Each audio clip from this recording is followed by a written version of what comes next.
الو يا يوتيوب، ازيكم يا رجاله؟ عاملين النهارده هناخدكم في جوله في اكبر فيستيفال معمول في الامارات، في دبي تحديدا، لكل محبين الدخان والشيشه. عافانا الله وعافاكم من التدخين. بس المكان ده يا جماعه جامد فشخ، ده اكبر ايفنت للشيشه على مستوى العالم.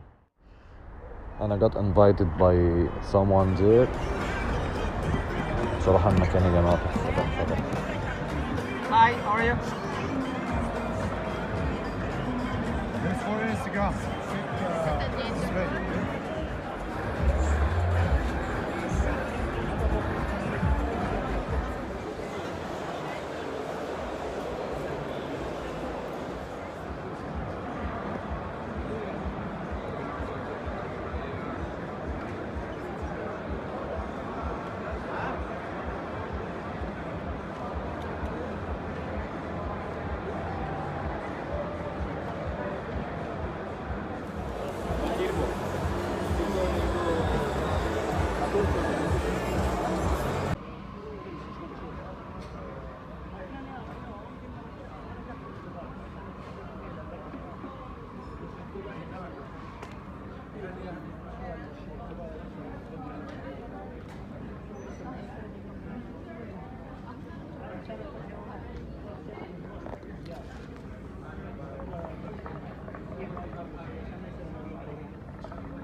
متنساش تعمل سبسكرايب وتتابعني على الانستجرام عشان بنزل على طول ستوريهات فيها اماكن الايفنتات ديت. ما تفوتش اي ايفنت وخليك في التمام.